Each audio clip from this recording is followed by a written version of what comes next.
നമസ്കാരം. പ്രൈം ഡിബേറ്റിലേക്ക് സ്വാഗതം. CJPയുടെ പ്രക്ഷോഭ വിജയം രാജ്യത്തിന്റെ രാഷ്ട്രീയ സമവാക്യങ്ങൾ മാറ്റിമറിക്കുകയാണോ? മാസങ്ങളോളം പ്രതിരോധത്തിലായിരുന്ന പ്രതിപക്ഷം ഇപ്പോൾ ആക്രമണത്തിന്റെ മൂർച്ച കൂട്ടുകയാണ്. ധർമ്മേന്ദ്ര പ്രധാന്റെ രാജി കേന്ദ്ര സർക്കാരിന്റെ രാഷ്ട്രീയ കീഴടങ്ങലായിരുന്നു. ഡൽഹിയിലെ സമരത്തിനിടെ നടന്ന പോലീസ് നടപടിയെ ചൂണ്ടിക്കാട്ടി കോൺഗ്രസും ഇന്ത്യ സഖ്യത്തിലെ പ്രതിപക്ഷ പാർട്ടികളും കേന്ദ്ര സർക്കാരിനെ ഇപ്പോൾ വളയുകയാണ്. പരീക്ഷാ പേപ്പർ ചോർച്ച തടയാനുള്ള ബിൽ പാർലമെന്റിൽ ചർച്ച ചെയ്യുമ്പോൾ രാജ്യം കേൾക്കേണ്ട മറുപടി പ്രധാനമന്ത്രി നരേന്ദ്രമോദിയുടെയും ആഭ്യന്തരമന്ത്രി അമിത്ഷായുടെയും ഭാഗത്തു നിന്നാണ് എന്ന ആവശ്യവും പ്രതിപക്ഷം ഉയർത്തുകയായിരുന്നു. ലോക്സഭയിൽ പ്രിയങ്ക ഗാന്ധി ഉൾപ്പെടെയുള്ള പ്രതിപക്ഷ നേതാക്കൾ കേന്ദ്ര സർക്കാരിനെതിരെ ശക്തമായ വിമർശനം ഉന്നയിക്കുമ്പോൾ ഇത് വെറും പാർലമെന്ററി പ്രതിഷേധമോ അതോ രാജ്യവ്യാപക രാഷ്ട്രീയ പോരാട്ടത്തിന്റെ തുടക്കമോ എന്ന ചോദ്യവും ഉയരുന്നു. CJPയുടെ സമരവിജയം പ്രതിപക്ഷത്തിന്റെ രാഷ്ട്രീയ പുനർജന്മമാണോ? കേന്ദ്ര സർക്കാരിന്റെ പ്രതിരോധത്തിന്റെ തുടക്കമോ? പ്രൈം ഡിബേറ്റ് ചർച്ച ചെയ്യും.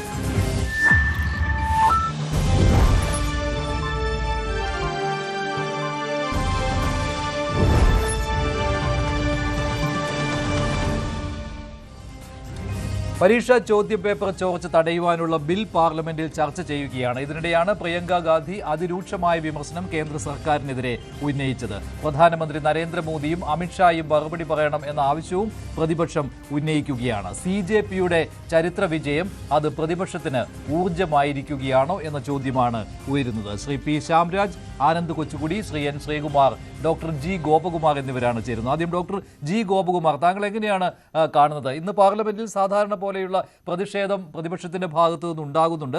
പരീക്ഷാ ചോദ്യപേപ്പർ ചോർച്ച തടയുവാനുള്ള ഭേദഗതി ബിൽ ചർച്ച ചെയ്യുമ്പോഴാണ് ഇത്. പക്ഷേ അതിനും അപ്പുറത്തായിട്ട് CJP നേടിയ ഈ വിജയം പ്രതിപക്ഷ ആരോപണത്തിന്റെ മൂർച്ച കൂട്ടുകയല്ലേ ചെയ്തിരിക്കുന്നത്? പൊതുവെ പ്രതിരോധത്തിലായിരുന്നു പ്രതിപക്ഷം. ഇന്ത്യ സഖ്യത്തിന് വലിയൊരു കൂട്ടായ്മ എന്ന രീതിയിൽ മുന്നോട്ട് പോകാൻ കഴിഞ്ഞിരുന്നില്ല. പക്ഷേ ഇപ്പോൾ ശക്തി പ്രാപിച്ച ഒരു പ്രതിപക്ഷം, ആ രീതിയിൽ താങ്കൾ വിലയിരുത്തുന്നുണ്ടോ? നിശ്ചയമായിട്ടും ഡൽഹിയിലെ വിദ്യാർത്ഥികളുടെ പ്രക്ഷോഭണവും തുടർന്നുണ്ടായ മന്ത്രിയുടെ രാജിയുമെല്ലാം പ്രതിപക്ഷ കക്ഷികൾക്ക് ആത്മവിശ്വാസം വർദ്ധിച്ചിട്ടുണ്ട്. വിഘടിച്ചു നിന്നിരുന്ന പലരും ഒരു പ്രതീക്ഷയോടെ മുന്നിൽ വരുന്നുണ്ട് എന്നുള്ളതിന് യാഥാർത്ഥ്യമാണ്.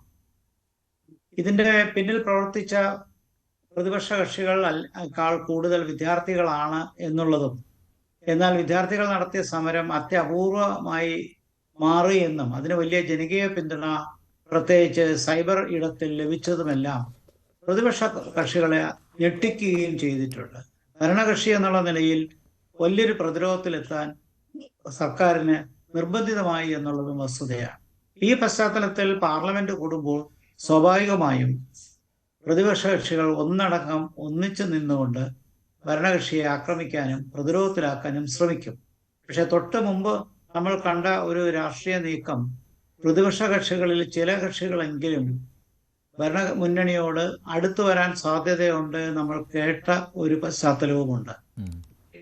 പ്രത്യേകിച്ച് വനിതാ സംവരണവും മണ്ഡല പുനർനിർണയവും ഒക്കെ പാസ്സാക്കാനുള്ള സാഹചര്യം അടുത്തു വന്നിരിക്കുന്ന ഒരു പശ്ചാത്തലത്തിൽ യൂണിഫോം സിവിൽ കോഡ് പോലെയുള്ള കാര്യങ്ങൾ നടപ്പിലാക്കാനുള്ള താല്പര്യം ഭരണകക്ഷിക്ക് ഭരണമുന്നണിക്ക് ഉള്ളപ്പോൾ കൂടുതൽ പ്രതിപക്ഷ കക്ഷികളെ തങ്ങളുടെ കൈവശം കൊണ്ടുവന്ന് ഒരുപക്ഷെ DMK ന്യൂട്രലായി നിന്നു കഴിഞ്ഞാൽ 2/3 ഭൂരിപക്ഷത്തിനടുത്ത് ഭരണഘടനാ ഭേദഗതിക്ക് കിട്ടുമെന്ന് പ്രതീക്ഷിച്ചിരുന്ന പശ്ചാത്തലത്തിലാണ് ഓർക്കാപ്പുറത്തുള്ള വിദ്യാർത്ഥി സമരം അതുണ്ടാക്കിയ സംഭവവികാസം ഭരണമുന്നണിയെ ജനവിരുദ്ധമാക്കി എന്ന് വേണമെങ്കിൽ പറയാം.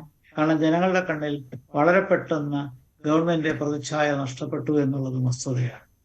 അത് തിരിച്ചു പിടിക്കുക എന്നുള്ളതാണ് ഭരണമുന്നണിയുടെ പ്രധാനപ്പെട്ട ലക്ഷ്യം. അപ്പോൾ മുറയില് ആത്മവിശ്വാസം ഭരണമുന്നണിയേക്കല്ല പ്രതിപക്ഷത്തിനാണ് എന്നുള്ള താങ്കളുടെ നിരീക്ഷണത്തോട് പൂർണ്ണമായിട്ടും യോജിക്കുന്നു. പക്ഷേ രാഷ്ട്രീയം ഒരു ദിവസം കൊണ്ട് തുടങ്ങുകയും അവസാനിക്കുകയും ചെയ്യുന്നതല്ല. നാളെ എങ്ങനെ വരുമെന്നുള്ളത് പ്രവചിക്കാനും പറ്റത്തില്ല. പ്രത്യേകിച്ച് ഈ 2 വർഷവും ഏതാണ്ട് 10 മാസവും കഴിഞ്ഞ ഒരു ഗവൺമെന്റിന് ഇനി മുന്നോട്ടുള്ള കാലാവധി അതെങ്ങനെ അടുത്ത 2 വർഷം 2.5 വർഷത്തോളം കയ്യിലുള്ളപ്പോൾ അതെങ്ങനെ സുഗമമായി മുന്നോട്ട് കൊണ്ടുപോകാമെന്നും 2029 തെരഞ്ഞെടുപ്പിൽ എങ്ങനെ ശക്തമായി നേരിടാമെന്നും മറുവശത്ത് പ്രതിപക്ഷം ഒരുപക്ഷെ ഒരു പൊതുവായൊരു നേതാവിനെ ഉയർത്തിക്കാട്ടി, ഞാൻ ഓർക്കുന്ന രംഗം 1989 അന്ന് വിഘടിച്ചു നിന്ന പ്രതിപക്ഷം ഒറ്റക്കെട്ടായി VP സിംഗിന്റെ കീഴിൽ വന്ന ഒരു രാഷ്ട്രീയ യാഥാർത്ഥ്യമാണ്. അങ്ങനെ ഒരു പശ്ചാത്തലം ഇപ്പൊ ഇല്ല എന്ന് നമുക്ക് നന്നായിട്ട് അറിയാം. പക്ഷെ രാഷ്ട്രീയത്തിൽ ഞാൻ ഒന്ന് ഇടപെടുകയാണ്. ഇപ്പോൾ KC വേണുഗോപാൽ MP സംസാരിക്കുന്നുണ്ട്, അദ്ദേഹത്തിന്റെ വാക്കുകൾ കേൾക്കാം.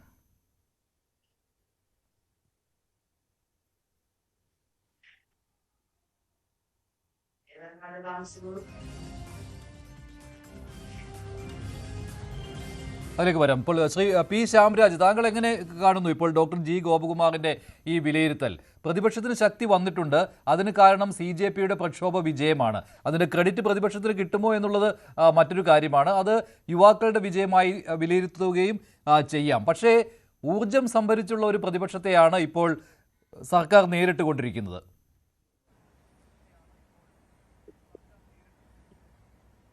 ശ്രീ മഞ്ജുഷ്, നോക്കൂ, ഇപ്പോൾ ഈ കാണുന്ന ഇന്ന് പാർലമെന്റിൽ നമ്മൾ കണ്ടുകൊണ്ടിരുന്ന ഇന്നലെയും ഒക്കെ ആയിട്ട് കണ്ടുകൊണ്ടിരിക്കുന്ന കോൺഗ്രസിന്റെയും മറ്റ് പ്രതിപക്ഷ കക്ഷികളുടെയൊക്കെ പ്രകടനം അവർ ഊർജം സംഭരിക്കാനൊക്കെ ആണെങ്കിൽ അതിനു വേണ്ടിയിട്ട് അവർ വിദ്യാർത്ഥികളെ മറന്നിരിക്കുന്നു എന്നുള്ളതാണ് സത്യം. നോക്കൂ, ഈ ഒരു വിഷയത്തിൽ അവരുടെ ആത്മാർത്ഥത എന്താണ് എന്നുകൂടി നമ്മൾ ഈ സമയത്ത് നിന്ന് ചോദ്യം ചെയ്യേണ്ടതായിട്ട് വരും. കാരണം ഇത്തരത്തിലുള്ള ഒരു ബില്ല് കൊണ്ടുവരുമ്പോൾ, ഒരു ആക്ടിന്റെ അമെന്റ്മെന്റ് കൊണ്ടുവരുമ്പോൾ അതിൽ ഇന്നലെ യാതൊരു രീതിയിലും പങ്കെടുക്കാതെ എന്നാൽ ഇന്ന് വന്നിട്ട് എന്തൊക്കെയോ പറഞ്ഞു എന്നതിനപ്പുറത്തേക്ക് ഈ ബില്ല് അത് ഒരു ആക്ടായിട്ട് മാറണമെന്ന് അവർക്കൊരു നിർബന്ധമേ ഇല്ല. കാരണം including baton charges, assault on women, pellet injuries and attacks by unidentified individuals. In the name of police, so many people were there. The violence included persons in uniform and civilian clothes being forced against protesters, involving women protesters and people carrying sticks. These allegations demand an independent and transparent investigation. Home Minister should come to the House and he should announce an inquiry. Nothing less than is not sufficient, sir. Yes. The country needed that. Home Minister should come to the House and yes, he should announce an inquiry, impartial inquiry, to investigate what has happened against the students. We need that very much. Anyone responsible, whether unauthorized police personnel or vigilant who inflicted the protest, must be identified and held accountable. Because peaceful students are not enemies of the state, sir. They are citizens of this India. And the government must answer for the treatment of its own young citizens. We ourselves are to undergo this brutality by the police. I think who told that Shiv Sena member told about it. When LOP went to Prime Minister's house, Prime Minister's house, Jitendra Singh came there to meet us. The way in which a police handled leader of opposition of the country. Shame. Entire world witnessed that. Yes. We didn't have any botheration for that. LOP told very clearly that I'm not bothered about police beating me, but I am bothered about police beating students. That is what the LOP told. പരീക്ഷാ paper ചോർച്ച തടയുവാനുള്ള ഭേദഗതി bill ലോക്സഭയിൽ ചർച്ച ചെയ്യുമ്പോൾ KC Venugopal സംസാരിക്കുകയായിരുന്നു. അന്വേഷണം വേണമെന്ന ആവശ്യമാണ് പ്രതിപക്ഷം ഉന്നയിക്കുന്നത്. അതോടൊപ്പം തന്നെ ശ്രീ ശ്യാംരാജ്, പ്രധാനമന്ത്രിയും ആഭ്യന്തരമന്ത്രിയും സഭയിൽ വരാത്തതിനെയും പ്രതിപക്ഷം ചോദ്യം ചെയ്യുകയാണ്. ചോദ്യങ്ങളിൽ നിന്ന് ഓടി ഒളിക്കുകയാണോ എന്നതാണ് ആരോപണം.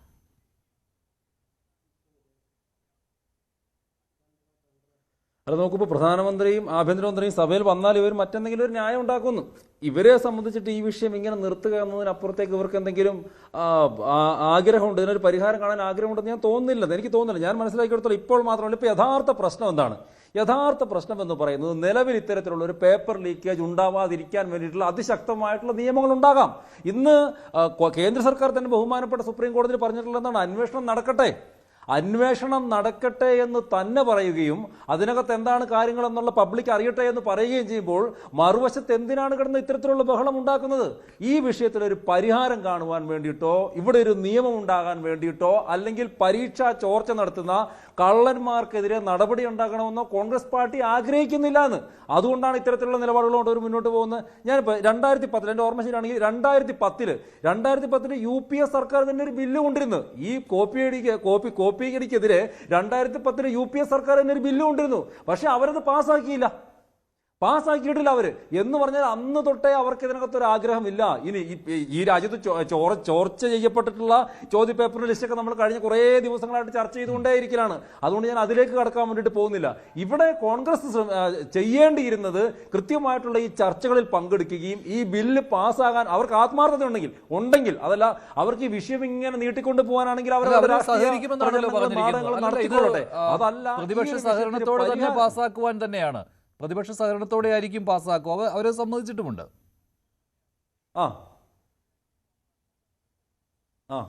പക്ഷെ അവർ ഡൽഹിയിലെ പോലീസ് അതിക്രമത്തെ കുറിച്ചുള്ള അന്വേഷണമാണ് ആവശ്യപ്പെടുന്നത്. പ്രിയങ്കയും ഇത് തന്നെയായിരുന്നു ആവശ്യപ്പെട്ടിരുന്നത്. പ്രതിപക്ഷ അംഗങ്ങൾ സംസാരിച്ചപ്പോൾ എല്ലാവരും ഇക്കാര്യമാണ് ഉന്നയിച്ചുകൊണ്ടിരിക്കുന്നത്. അല്ല, അന്വേഷണം നടക്കട്ടെ. അന്വേഷണത്തെ ആരാണ് തടഞ്ഞിട്ടുള്ളത്? അന്വേഷണം വേണ്ടെന്നാരും പറഞ്ഞു. അന്വേഷണം നടക്കട്ടെ എന്ന് തന്നെയല്ലേ പറഞ്ഞുള്ളൂ. സുപ്രീം കോടതി എന്താ പറയുക? സുപ്രീം കോടതിയുടെ മേൽനോട്ടത്തിൽ തന്നെ അന്വേഷണം നടത്താമെന്ന് പറഞ്ഞു. ഞങ്ങളെന്താ അതിനെ സ്വാഗതം ചെയ്തു. ഇതിനകത്ത് പ്രശ്നം തരുമോ? രണ്ട് വശത്തു നിന്നുമുള്ള പരിക്കുകൾ ഉണ്ടായിട്ടുണ്ട്. രണ്ട് വശത്തു നിന്നുള്ള പരിക്കുകൾ ഉണ്ടായിട്ടുണ്ട്. യാഥാർത്ഥ്യമാണ്. ഇത് ഞാൻ മനസ്സിലാക്കിയെടുത്തോളം 30-ാം തീയതി പരിക്കേറ്റിട്ടുള്ള പോലീസുകാർക്ക് നീതി ലഭിക്കണം എന്ന് പറഞ്ഞിട്ട് പഴയ റിട്ടയർഡ് പോലീസുകാർ ജന്തർ മന്ദിറിൽ സമരം നടത്താൻ വേണ്ടിയിട്ട് പോവാണ്. അപ്പോൾ ഇത്തരത്തിലുള്ള കാര്യങ്ങളൊക്കെ കൂടി നമ്മൾ ചർച്ച ചെയ്യണം. അതാണ് ഞാൻ പറഞ്ഞത്, ഈ ഒരു വിഷയം ശാശ്വതമായിട്ട് രമ്യമായിട്ട് പരിഹരിക്കാൻ വേണ്ടിയിട്ടുള്ള കാര്യങ്ങളാണെന്ന് ഓപ്പോസിഷൻ വന്ന് ചെയ്യേണ്ടത്. പക്ഷെ അവരതിന് വേണ്ടിയിട്ട് ശ്രമിക്കുന്നതിൽ അവരെരുതിയിൽ എണ്ണ ഒഴിക്കാൻ വേണ്ടി ശ്രമിക്കുകയാണ്. ഈ വിഷയത്തിൽ കേന്ദ്ര സർക്കാരിന്റെ നയം എന്തായിരുന്നു? ചരിത്രത്തിൽ ആദ്യമായിട്ട് എത്രയോ പേപ്പർ ലീക്കേജ് ഉണ്ടായപ്പോൾ മുതൽ ഇന്ന് വരെ ഉള്ള കാര്യങ്ങൾ എത്രയോ കാര്യങ്ങൾ സർക്കാർ നേരിട്ട് ഇടപെട്ട് ചെയ്തുകൊണ്ടേയിരുന്നു. അത്തരത്തിൽ ചരിത്രത്തിൽ ഏതെങ്കിലും കോൺഗ്രസിന്റെ ഭാഗത്ത് നിന്ന് അങ്ങനെ ഇടപെടൽ ഉണ്ടായിട്ട് കാണിക്കാൻ വേണ്ടിയിട്ട് പറ്റും? എത്ര ചോദ്യപേപ്പറുകളാണ് ചോർന്നിട്ടുള്ളത്? എന്ത് നടപടി എടുത്തിട്ടുള്ള? ഒന്നും എടുത്തിട്ടില്ല. ഒറ്റക്കൊരു ചോദ്യം കൂടി ഞാൻ ചോദിക്കാം. ഇവിടെ ഇവർ പോലീസ് കേസുകളെ കുറിച്ചിട്ടും പോലീസ് അക്രമത്തെ കുറിച്ചിട്ടൊക്കെ പറയുന്നത്, കേരളത്തിൽ CJPക്ക് അനുകൂലമായിട്ട് സമരം ചെയ്ത വേടനെതിരെ കേരളത്തിലെ കോൺഗ്രസ് പാർട്ടി എന്തിനാ കേസെടുത്തത്? ഇവരുടെ ആത്മാർത്ഥത പറയട്ടെ. ഇവർ വെറുതെ കിടന്നിട്ട് ഒച്ചയും ബഹളം ഉണ്ടാക്കി ഒരു വലിയൊരു അസ്വസ്ഥത സമൂഹത്തിൽ സൃഷ്ടിക്കുന്നതിനപ്പുറത്തേക്ക് ഇവരുടെ ആത്മാർത്ഥത പറയട്ടെ. എന്താണ് വേടനെതിരെ സമരം, എന്തിനാണ് കേസെടുത്തിട്ടുള്ളത്? ഇന്നിപ്പോൾ വന്നിട്ടുള്ള റിപ്പോർട്ടുകൾ അനുസരിച്ചിട്ട് എത്ര 100 കണക്കിന് ആൾക്കാർക്കെതിരെ കേസെടുത്തിട്ടുണ്ട്. ഈ CJP പ്രൊട്ടസ്റ്റുമായിട്ട് തന്നെ ബന്ധപ്പെട്ട് കേരളത്തിൽ അനുകൂലമായിട്ടുള്ള പ്രകടനങ്ങൾ എടുത്ത ആൾക്കാർക്കെതിരെ. അപ്പോൾ ഇവിടെ അവർക്ക് ഒരു നിലപാടാണ്. ഇവിടെ കോൺഗ്രസ് പാർട്ടിക്ക് ഒരു നിലപാടും വേടന് അടക്കമുള്ള ആളുകൾക്കെതിരെ പരാതി എടുക്കുകയും മറുവശത്ത് ഈ പറയുന്ന ഈ മാസം ജൂലൈ 20-ാം തീയതി വരെ അവിടെ സമരം എങ്ങനെയായിരുന്നു മഞ്ജുഷേ?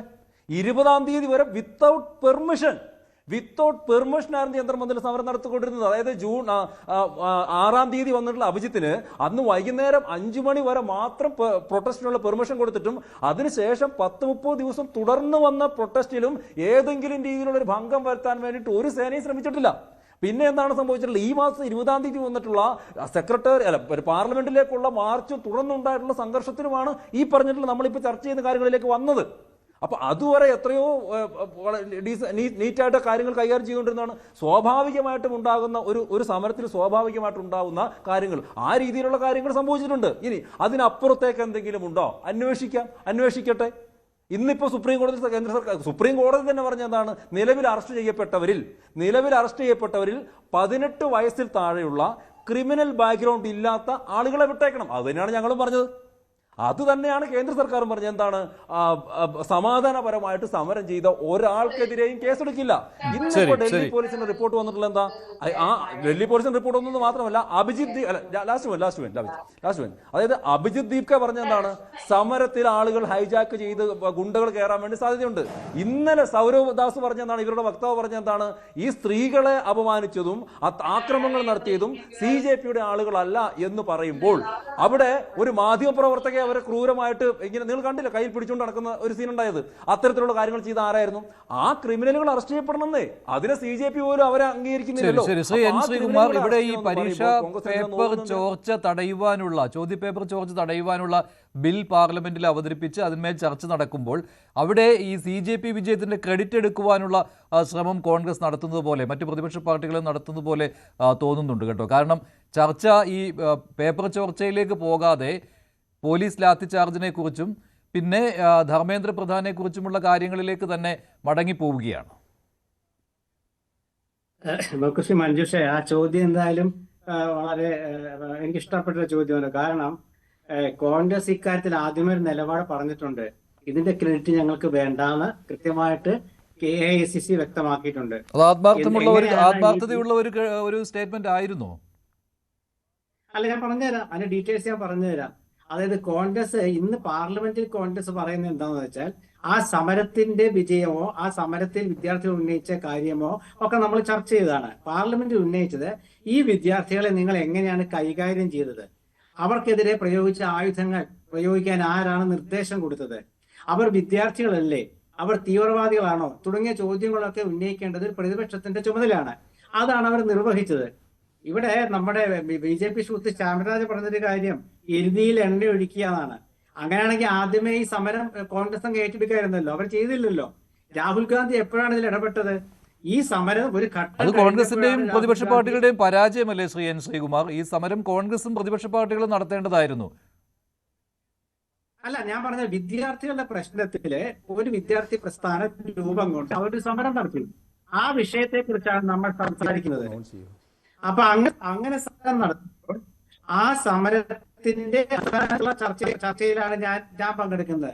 അതായത് എന്തുകൊണ്ടാണ്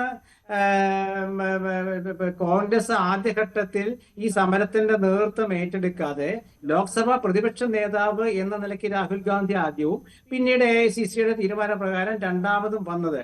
അന്ന് ലോക്സഭാ പ്രതിപക്ഷ നേതാവിനെതിരായിട്ടുള്ള പോലീസ് നടപടിയൊക്കെ നമ്മൾ ചർച്ച ചെയ്തതാണ്. കോൺഗ്രസിന് ഈ വിഷയം എഴുതിയിൽ എണ്ണയൊഴിക്കുകയാണെങ്കിൽ ഇഷ്ടംപോലെ മാർഗങ്ങൾ വേറെ ഉണ്ട്. കാരണം കോൺഗ്രസ് ഒരു ദേശീയ പ്രസ്ഥാനമാണ്, ഇന്ത്യയിൽ ആകമാനം സംഘടിത ശക്തിയുള്ള പ്രസ്ഥാനമാണ്, ഭരണമില്ലെന്നല്ലേ ഉള്ളൂ കേന്ദ്രത്തില്. മറ്റൊരു കാര്യം മഞ്ജുഷ ചോദിച്ചെന്താ വെച്ചാല്, ഈ വിഷയത്തിൽ എന്തിനാ ക്രെഡിറ്റ് കോൺഗ്രസിന്? കാരണം ഇതൊരു വിദ്യാർത്ഥികളുടെ അവരുടെ സ്വന്തം കാര്യം, വേറെ ഒരു താല്പര്യം അവർക്കില്ല. അവർക്ക് നീറ്റ് പരീക്ഷ എഴുതാൻ പറ്റിയില്ല, അവരുടെ ആ പരീക്ഷ ക്രമക്കേട് നടന്നു, അതിൽ അവരുടെ ഭാവി അവർ തീരുമാനിക്കുന്നു, അത്രേ ഉള്ളൂ. അല്ലാണ്ട് അതിൽ ആരെങ്കിലും നുഴഞ്ഞു കയറിയിട്ടുണ്ടോ എന്നുള്ളതൊക്കെ പരസ്പരം അങ്ങോട്ടും ഇങ്ങോട്ടും ഉണ്ട്. കാരണം അവരെ ആക്രമിച്ച കൂട്ടത്തിൽ പോലീസ് അല്ലാതെ സാധാരണക്കാരുണ്ടായിരുന്നോ, ഏതെങ്കിലും പ്രസ്ഥാനവുമായി ബന്ധപ്പെട്ടുണ്ടായിരുന്നോ എന്നുള്ള ചർച്ചയൊക്കെ വേറെ നടക്കുന്നുണ്ട്. പക്ഷെ കോൺഗ്രസിനെ സംബന്ധിച്ചിടത്തോളം ഇതൊരു CJP എന്ന് പറയുന്ന പെട്ടെന്നുണ്ടായ ഒരു വികാരത്തിന്റെ അടിസ്ഥാനത്തിലുണ്ടായ ഒരു വിദ്യാർത്ഥി ഒരു മൂവ്മെന്റ് ആണത്. ഒരു വികാരത്തിന്റെ അടിസ്ഥാനത്തിൽ അതിനൊന്നും ഒരു ശാശ്വതമായ ഒരു സ്ഥാനമില്ല. പക്ഷേ അത് കണ്ടെത്തി അതിന് പെട്ടെന്ന് പരിഹാരം കാണാൻ BJPയുടെ ക്രൈസിസ് മാനേജ്മെന്റിന് പറ്റിയില്ല. അവിടെയാണ് പരാജയം. ഇന്ന് പ്രധാനമന്ത്രിയോ ആഭ്യന്തരമന്ത്രിയോ എന്തുകൊണ്ടാണ് സഭയിൽ വരാത്തതെന്ന ചോദ്യം പ്രതിപക്ഷം ഉന്നയിച്ചില്ലേ? എന്താണ് അവർ വരാതിരുന്നത്? എന്തുകൊണ്ടാണ്? ഈ ചോദ്യങ്ങൾക്ക് മുമ്പിൽ ഉത്തരമില്ലാത്തതുകൊണ്ടാണോ? പ്രധാനമന്ത്രി ഇല്ല, ആഭ്യന്തരമന്ത്രി ഇല്ല. അതിന്റെ അർത്ഥം എന്താ? സാധാരണ പ്രധാനമന്ത്രി ഇല്ലെങ്കിൽ പോട്ടെ, നമുക്ക് അറിയാൻ പറ്റും. ആഭ്യന്തരമന്ത്രിയും കൂടി ഇല്ലെങ്കിലോ? കാരണം ഈ രണ്ടുപേർക്ക്, പ്രത്യേകിച്ച് ആഭ്യന്തരമന്ത്രിയുടെ BJPയുടെ നയങ്ങൾക്കെതിരെയാണ് പ്രതിപക്ഷത്തിന്റെ കഴിഞ്ഞ ദിവസത്തെ വിമർശനങ്ങളെല്ലാം. അതിന് മറുപടി പറയാൻ ആളുകൾ വേണ്ടേ? ഇന്ന് ശ്രീ പ്രിയങ്ക ഗാന്ധി ആണെങ്കിലും ശ്രീ KC വേണുഗോപാൽ ആണെങ്കിലും മറ്റ് പ്രതിപക്ഷ കക്ഷി നേതാക്കളാണെങ്കിലും പറഞ്ഞതെല്ലാം ഈ CJP സമരത്തെ നേരിട്ട ഗവൺമെന്റ് രീതിയെ കുറിച്ചാണ്. അത് മാത്രവുമല്ല, അതിനുശേഷം മറ്റു ചില സംസ്ഥാനങ്ങളിൽ, ബീഹാറിലൊക്കെ ഉൾപ്പെടെ കോൺഗ്രസ് ഈ സമരം ചെയ്ത വിദ്യാർത്ഥികളുടെ പേരിലെടുക്കുന്ന കേസുകളെ, സമരത്തെ നേരിടുന്ന AK-47 ഉൾപ്പെടെയുള്ള തോക്ക് ഉപയോഗിക്കുന്നത്, ഡൽഹിയിൽ പെല്ലറ്റ് ഗൺ ഉപയോഗിച്ചത്, ഇങ്ങനൊക്കെ ചർച്ചയാണ്. ഇത് പ്രതിപക്ഷമല്ല ഉന്നയിക്കേണ്ടത്. പ്രതിപക്ഷത്തെ സംബന്ധിച്ചിടത്തോളം ഈ സമരം അവർ ഏറ്റെടുക്കുന്ന പ്രശ്നം ഉണ്ടായില്ല, ഈ സമരത്തിന്റെ ക്രെഡിറ്റും വേണ്ട. ഈ സമരം വിദ്യാർത്ഥികൾ അവരുടെ ഭാവി, അതായത് ഒരു വീട്ടിൽ നിന്ന് ഒരു വിദ്യാർത്ഥി സ്വന്തമായി ഒരു തീരുമാനം എടുത്തു വെച്ചാൽ മതി. അത് കണ്ടെത്തി അത് മുളയിലെ അക്കാര്യത്തിൽ തീരുമാനം എടുക്കുന്നതില് BJPയിലെ ക്രൈസിസ് മാനേജ്മെന്റ് പരാജയപ്പെട്ടു. അത് പരാജയപ്പെട്ടതിന്റെ ഏറ്റവും വലിയ തെളിവ് അവരുടെ മാർഗനിർദ്ദേശക മണ്ഡൽ എന്ന് അവർ മാറ്റി നിർത്തിയിട്ടുള്ള അദ്വാനിയിലെ മുരളി മനോഹർ ജോഷി ഉണ്ടല്ലോ. അതിൽ മുൻ മാനവ വിഭവശേഷി മന്ത്രിയാണ് ശ്രീ ജോഷി. ശ്രീ ജോഷി എന്താ പറഞ്ഞത്? CJP സമരത്തെ അനുകൂലിച്ചില്ലേ? അപ്പൊ BJPയിലത്തെ ഉയർന്ന നേതാവ് എന്തുകൊണ്ട് അനുകൂലിച്ചു? എന്തുകൊണ്ട് BJPയിൽ ഇത് സംബന്ധിച്ചൊരു നേതൃത്വത്തിൽ ഭിന്നതയുണ്ടായി തുടങ്ങിയ വാർത്തകളൊക്കെ വരുന്നില്ലേ? അതൊക്കെ ചർച്ച ചെയ്യണ്ടേ? അപ്പൊ പ്രതിപക്ഷത്തെ സംബന്ധിച്ചിടത്തോളം പാർലമെന്റില് അവരുന്നയിക്കും, എന്താ സംശയമില്ല അക്കാര്യത്തില്. ഉന്നയിച്ചില്ലെങ്കിലല്ലേ അവര് പ്രതിപക്ഷം ആകാതിരിക്കുള്ളൂ. ഈ ബില്ല് സഭയിൽ കൊണ്ടുവരുന്നതിനെയും ബില്ല് പാസ്സാക്കുന്നതിനും ഒന്നും ആരും എതിരുമല്ലല്ലോ. കാരണം എന്താണ്? കഠിന ശിക്ഷ, അതിനാരെ എതിർക്കുക. പക്ഷേ ഈ സമരത്തെ എന്തിനാ എങ്ങനെ നേരിട്ടത്? ശരി, ശ്രീ ശ്രീകുമാർ, പ്രതിപക്ഷം ഉന്നയിക്കുന്നതും അതേ കാര്യങ്ങൾ തന്നെയാണ്. ശ്രീ ആനന്ദ് കൊച്ചുകൂടി, ഇവിടെ പ്രതിപക്ഷം, അത് കോൺഗ്രസ് തന്നെ പറഞ്ഞിട്ടുണ്ട്, ഇതിന്റെ ക്രെഡിറ്റ് എടുക്കാൻ ഞങ്ങളില്ല എന്നുള്ളത്. CJPക്ക് തന്നെയാണ് ക്രെഡിറ്റ്, യുവാക്കൾക്കാണ് ഈ സമരം വിജയിച്ചതിന്റെ ക്രെഡിറ്റ്. പക്ഷേ അതേ സമയത്ത് തന്നെ പ്രതിപക്ഷ ശക്തികൾ ഉണർന്നു രാജ്യത്ത് എന്ന രീതിയിലുള്ള വിലയിരുത്തലുണ്ടല്ലോ. താങ്കൾ അതിനോട് യോജിക്കുന്നുണ്ടോ? അങ്ങനെ ഒരു ഉണർവ് പ്രതിപക്ഷത്തിന്, ഇന്ത്യ സഖ്യം എന്ന് വേണമെങ്കിൽ പറയാം, കിട്ടിയിട്ടുണ്ട് എന്ന്. അതേസമയത്ത് തന്നെ മറുവശത്ത് ഈ 360 എന്നുള്ള സംഖ്യയിലേക്ക് എത്തുന്നതിന് വേണ്ടി, 2/3 ഭൂരിപക്ഷം ഉറപ്പിക്കുന്നതിന് വേണ്ടി BJP നടത്തുന്ന ശ്രമങ്ങൾ അതും വിജയം കാണുന്നുണ്ട് ഒരു വശത്ത്. ഇപ്പോൾ ശരത് പവാർ വന്ന് പ്രധാനമന്ത്രി നരേന്ദ്രമോദിയെ കഴിഞ്ഞ ദിവസം കണ്ടതൊക്കെ ഉണ്ടായിരുന്നുവല്ലോ. അപ്പോൾ ഇത് പൂർണ്ണമായിട്ടും ഒരു പ്രതിപക്ഷത്തിൻ്റെ ഉയർത്തെഴുന്നേൽപ്പ് എന്ന രീതിയിൽ കാണുന്നുണ്ടോ താങ്കൾ?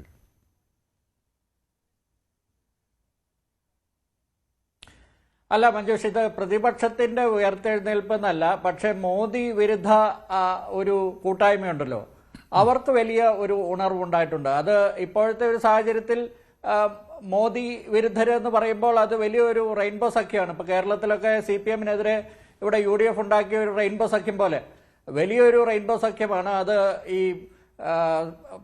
ഈ സമരത്തിനിരുന്ന ഇടത് കക്ഷികൾ, അതിപ്പോൾ ഐസ പോലെയുള്ള ചെറു കക്ഷികൾ മുതൽ കോൺഗ്രസ് വരെ നീണ്ടു കിടക്കുന്ന വലിയ ഒരു കൂട്ടായ്മ. അപ്പം അതിൽ ഇനിയിപ്പോൾ ഈ ജന്തർ മന്ദിറിൽ അഖിലേഷ് യാദവും രാഹുൽ ഗാന്ധിയും ഒക്കെ ഒന്നിച്ചു നിന്ന്, അല്ലെങ്കിൽ പ്രധാനമന്ത്രിയുടെ വസതിക്ക് മുൻപിൽ ഒന്നിച്ചു നിന്ന് അവർ മുദ്രാവാക്യം മുഴക്കിയതും അവരെ അവിടെ നിന്ന് അറസ്റ്റ് ചെയ്തുകൊണ്ട് പോകുന്ന ആ കാഴ്ചയുമൊക്കെ അത് ഉത്തർപ്രദേശിലെ ഇലക്ഷനിലൊക്കെ അതിലേക്കൊരു ചൂണ്ടുപലക, അല്ലെങ്കിൽ അവർ അതിൽ നിന്ന് ഉത്തേജം സ്വീകരിക്കുമ്പോൾ ഉള്ളതിന് സംശയമൊന്നുമില്ല. ഉത്തർപ്രദേശിൽ ഇതിനേക്കാൾ വലിയ വിഷയമുണ്ട്. അത് ചന്ദ ചോർ എന്ന് ഇവർ പറഞ്ഞുകൊണ്ടിരിക്കുന്ന കാണിക്ക മോഷണം, അത് ഇവിടുത്തെ കേരളത്തിലെ ശബരിമല വിഷയത്തെക്കാളൊക്കെ വലിയ വിഷയമാണ്. അപ്പോൾ അതിൽ BJP മാത്രമല്ല RSSും ഈ ഇവിടുത്തെ BJPക്കാരൊക്കെ പറയാറുണ്ട്, ഇപ്പോൾ BJPയിൽ കുറേ കള്ളന്മാരുണ്ട്, പക്ഷേ RSSകാരെല്ലാം ഭയങ്കര പുണ്യാളന്മാരാണ് എന്ന് പറയാറുണ്ട്. അപ്പോൾ അവിടെ RSS VHP ഒക്കെയാണ് അതിൻ്റെ അകത്ത് ഈ വിഷയത്തിൽ, അതായത് അയോധ്യയിലെ ഈ സംഭാവന കൊള്ളയിൽ അതിൽ കൈയിട്ട് വാരിയ ആൾക്കാരൊക്കെ ചമ്പത്തറായി ഒക്കെ ഈ RSSന്റെ ചിരകാല നേതാക്കളാണ്, VHPയുടെ ഒക്കെ നേതാക്കളാണ്. അപ്പോൾ ഉത്തർപ്രദേശിൽ മാത്രമല്ല, ഇത് ഇനിയിപ്പോൾ തെരഞ്ഞെടുപ്പ് നടക്കാൻ ഇനിയും 4-5 സംസ്ഥാനങ്ങൾ വരാൻ പോവുകയാണ്. പഞ്ചാബ് ഉൾപ്പെടെയുള്ള സംസ്ഥാനങ്ങളുണ്ട്. പഞ്ചാബിൽ ഇപ്പോൾ ആം ആദ്മി പാർട്ടിയാണ് ഭരിക്കുന്നത്. ഇപ്പോഴത്തെ ഒരു സാഹചര്യത്തിൽ ഈ പ്രതിപക്ഷ കക്ഷികൾക്കെല്ലാം ഒരു ഊർജ്ജം ഇതിൽ നിന്ന് കിട്ടും. അതിൽ ഈ ഇപ്പോഴത്തെ CJP എന്ന പാർട്ടി എന്ന് മാത്രം നമ്മളതിനെ കാണേണ്ടതില്ല. അതിൽ ഈ യുവാക്കളാണ് അതിൻ്റെ അകത്ത് ചേഞ്ച് ഏജന്റുമാരായിട്ട് പ്രവർത്തിച്ചത്. അല്ലാതെ രാഹുൽ ഗാന്ധിയോ, അല്ലെങ്കിൽ രാഹുൽ ഗാന്ധിയൊക്കെ ഇതിന് കുറച്ച് ആക്കം കൂട്ടി, അല്ലെങ്കിൽ ഒരു വിസിബിലിറ്റി കിട്ടി. രാഹുൽ ഗാന്ധിയൊക്കെ വന്നപ്പോൾ അതിന് കുറച്ചുകൂടി ഒരു മീഡിയയിൽ ഈ ദേശീയ മാധ്യമങ്ങൾ അത് കവർ ചെയ്തു എന്നുള്ള ഒരു ഒറ്റ കാര്യമാണ് ഉണ്ടായത്. 20-ാം തീയതി വരെ, അതായത് ഈ സമരം തുടങ്ങിയത് ജൂൺ 20-നാണ്. ജൂലൈ 20 വരെ ഈ സമരത്തിന് കാര്യമായിട്ട് ഈ നമ്മുടെ ദേശീയ മാധ്യമങ്ങളെന്ന് പൊതുവെ ഗോദി ചാനലുകൾ എന്ന് പറയില്ലേ, ഈ ഗോദി ചാനലുകളൊന്നും അതിനെ കവർ ചെയ്തില്ല. അവരതിനെ 10, 200, 300 പേരൊക്കെ വരുന്ന ഒരു കാര്യം എന്ന രീതിയിൽ അവരതിനെ അവഗണിച്ചു വിട്ടു. ഈ 20-ാം തീയതി ജൂൺ 20-ന് തുടങ്ങിയിട്ട് അത് ഒരാഴ്ചക്കുള്ളിൽ അവിടെ സോനം വാങ്ചുക് എന്ന് പറയുന്ന അദ്ദേഹം വലിയ പണ്ഡിതനും ദക്ഷിണാശാലിയും വിദ്യാഭ്യാസ വിദഗ്ധനും ഒക്കെയാണ്. 3 Idiots സിനിമയിലെ ഫുങ് സുങ് വാക്കുഡു എന്ന് പറയുന്ന കഥാപാത്രം അദ്ദേഹത്തെ മുൻനിർത്തി ചേതൻ ഭഗത് എഴുതിയ ഒരു കഥാപാത്രമാണ്. അപ്പോൾ അദ്ദേഹം അവിടെ സമരം ഇരിക്കുന്നു. 26 ദിവസം കഴിഞ്ഞപ്പോൾ BJPയുടെ നേതാക്കൾ മറ്റു ചില വിഷയങ്ങളൊക്കെ അദ്ദേഹത്തിന് മുന്നിൽ വെച്ചുകൊണ്ട് അദ്ദേഹത്തെ ചാക്കിലാക്കുന്നു. പക്ഷെ അപ്പോഴത്തേക്കും ഇവിടെ രാഹുൽ ഗാന്ധിയൊക്കെ തിരിച്ച് അദ്ദേഹത്തിന് വിദേശ പര്യടനമൊക്കെ കഴിഞ്ഞ് തിരിച്ചെത്തുകയും ഇതിനെ രാഷ്ട്രീയമായി മുതലെടുക്കാൻ ഇവിടുത്തെ പ്രതിപക്ഷത്തിന് കഴിഞ്ഞു. ആ പ്രതിപക്ഷത്തിന് കഴിഞ്ഞതിനേക്കാൾ ഉപരി ഇവിടെ 20-ാം തീയതി, അതായത് ജൂലൈ 20-ാം തീയതി, കൃത്യം ഒരു മാസം ഈ സമരം നടക്കുന്ന ജൂലൈ 20-ാം തീയതി ഈ പെല്ലറ്റ് ഗണ്ണുകളും മറ്റ് വളരെ മോശം രീതിയിൽ അവിടുത്തെ യുവതികളും പെൺകുട്ടികളെയൊക്കെ നേരിട്ട രീതിയാണ് ഈ സമരത്തിന് മറ്റൊരു മാനം നൽകിയത്. അതായത് കശ്മീരിലെ തീവ്രവാദികളെ, അല്ലെങ്കിൽ കശ്മീരിലെ വിഘടനവാദികളെയൊക്കെ നേരിടുന്ന തരത്തിൽ ഇന്ത്യയിലെ യുവാക്കൾ, അതും അവരെന്ത് പറഞ്ഞിട്ടാണ് സമരം ചെയ്യുന്നത്? ഇവിടെ പരീക്ഷകൾ കൃത്യമായ രീതിയിൽ നടക്കണം.